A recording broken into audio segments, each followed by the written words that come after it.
started this institution in 1998. At that time, the Chief Minister, Mr. Chandrababu Naidu, called me and said, "Could you be chairman or something?" I said, "Sure, I don't know if I can spend much time, but I'll be happy to." So at that time, we already had, I helped to kind of invite Narendra Ahuja, who was a professor at IIITH, and Rajiv Sangal was already here, and P.J. Narayanan was just getting started, I think.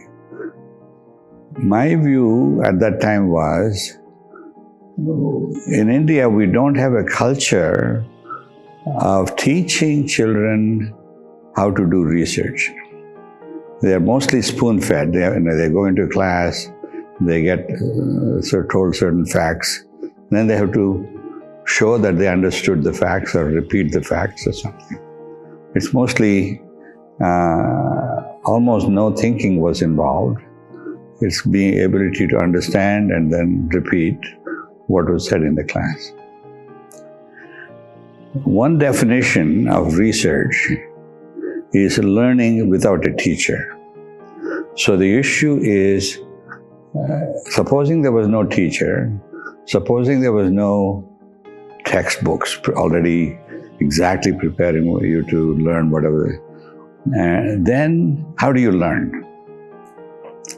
And most of us learn after we finish our college in the form of learning without a teacher. We come up with a problem, we may or may not know how to deal with it,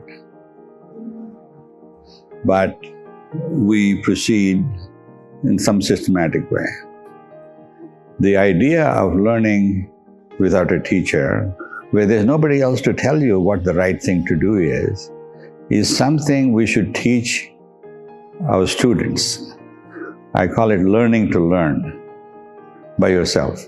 And most of us do that once we are adults and have, lifelong learning, you have to do something like that.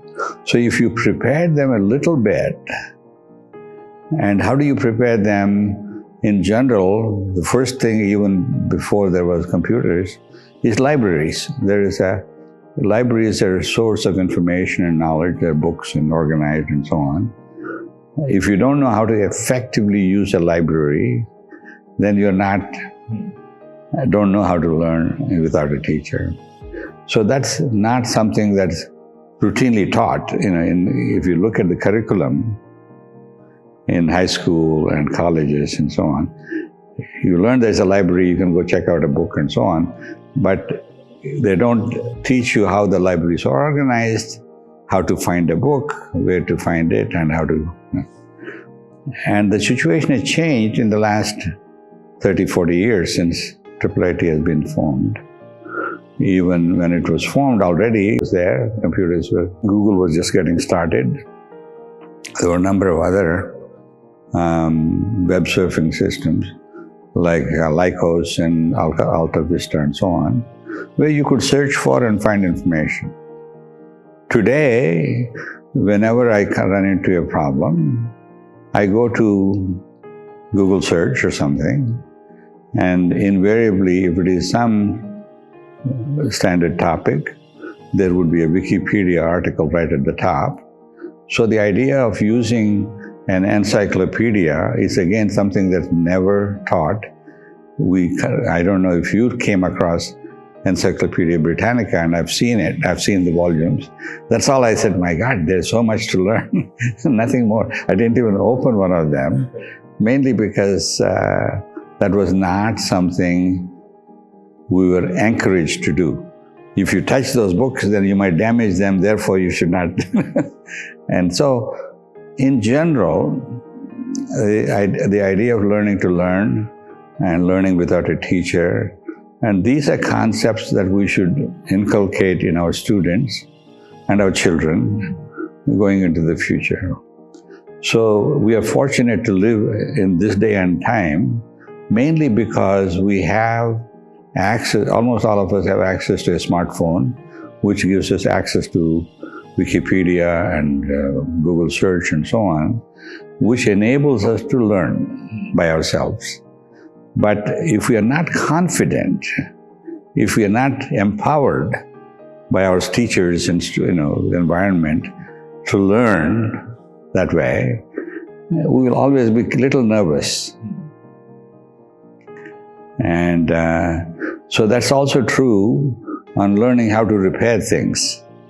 If you have a cycle or anything that's broken, we are not encouraged to repair it by ourselves. People will say, you'll break it or you'll do something. So in some sense, we need to build in our youngsters the can-do attitude. We can actually make things happen.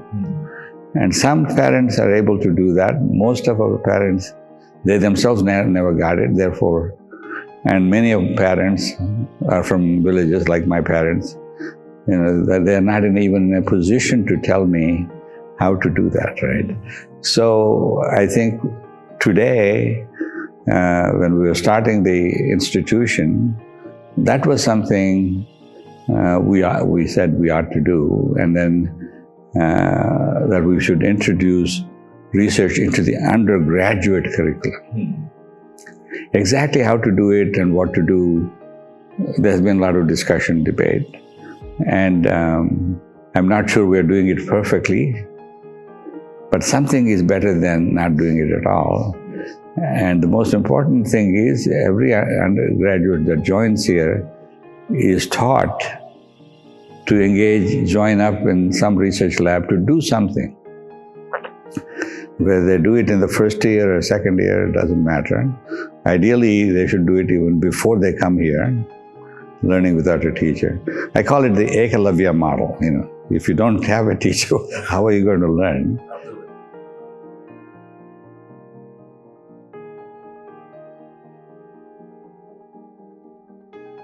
So the research, if you take it literally, there is something that's known. You can either be spoon-fed, told this is what it is, A plus B times A minus B equals A squared minus B squared, or you can discover for yourself. That means you have to learn how to do algebraic multiplication and get that answer. Most of us are simply given the formula and the answer. I think it would have been great if the teacher said, here is an algebraic equation, compute what it is, tell me what it is. And if I had done that, I would have had a better understanding of what that means. There are a lot of things like that which are both learnable and discoverable. Discovery will give you, you'll remember those facts much better for going forward in the future. That's what I think, it's just a attitude in how you learn.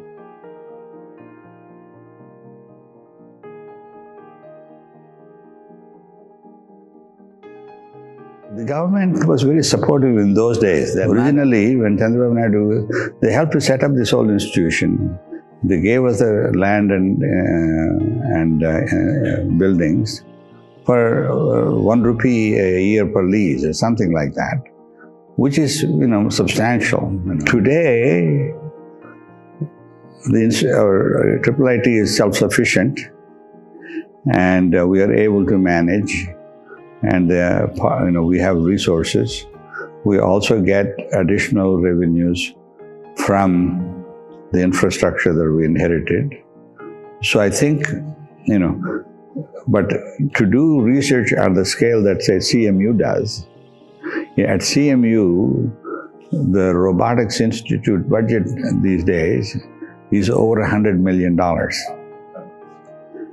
As $1 million is like 8 crores, $100 million is 800 crores of rupees. Huge, And we have faculty, researchers, programmers, and students, over 1,000 people. And it kind of grew. I started in 1979. Now it's almost 50 years, 43 years. Is amazing, I only got it started, I haven't been involved with it on a day-to-day basis for the last 30 years, but it is, we were lucky to have appropriate leadership throughout. And so I think we need to we don't have that attitude in the government and foundations and so on that is there in the US. It'll come. There's a lot of interest, in trying to make these institutions world-class. They recently started this institutions of eminence and so on. So I hope we will become one of those.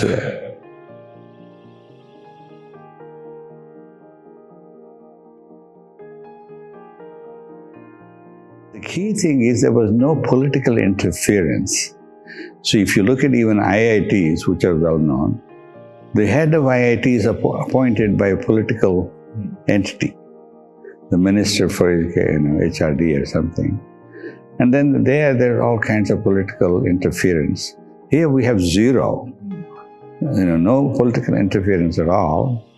Even when the chief ministers, Chandrababu Naidu and Dr. YSR, asked to have some people admitted, we said, we can't do it. It's not. Our hands are tied. Everything is already, computerized, and there's no way. If the person is good, he will be admitted. He or she will be admitted. If not, there's no such thing. There's a problem there. We may think it's the right policy, but there are issues of equal opportunity. Opportunity for all sections of society. In the old days, the government set up reservation systems and so on. But some adjustment has to be made to ensure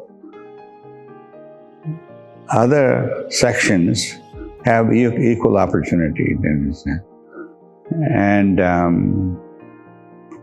that means economically weaker sections who may not have had as good an education.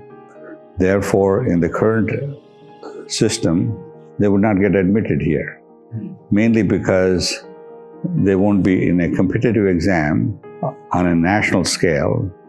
It's the people who had the best education, or best, Dr. Balakrishnan used to say, what we're looking for is the best talent. It is not the best people, it is the best educated people. And the best educated people tend to be from people from well-to-do families, or people that are educated families, and people that are who can afford to have private tuition and all kinds of things. So if you're in a village, escaping that environment and getting into the right things, that is not always possible. And that's where the issue is. So maybe the way we are admitting and training people is not optimal. But hopefully, people like Jayanti and others are trying to, change the system a little bit. And so they had parallel entry, and they have also five-year program, all kinds of things. They help, but it's not. It's good enough. Basically, it can be better.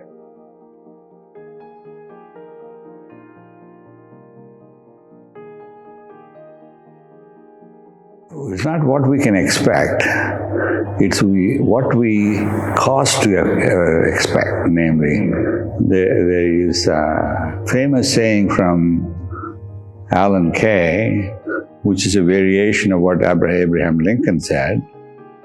The best way to predict the future, Abraham Lincoln said, is to create it. Alan Kay, one of my colleagues, about 50 years ago said, the best way to predict the future is to invent it. We have to decide what it's got to be and then push it forward. What we're doing is good. We are among the top 5 institutions. We should continue to attract the best people, give them complete flexibility, and let them do the things they want to do. And at the same time, we could have some aspirations. We could kind of say, we will do things that will help society in India. There are some basic topics that come up in the United Nations and so on, like food security, water security, health security, education, and so on. All of that is not directly our mission, but we can enable all those things. And the way to enable it is to kind of undertake research that would provide solutions that would relieve the problems at that level.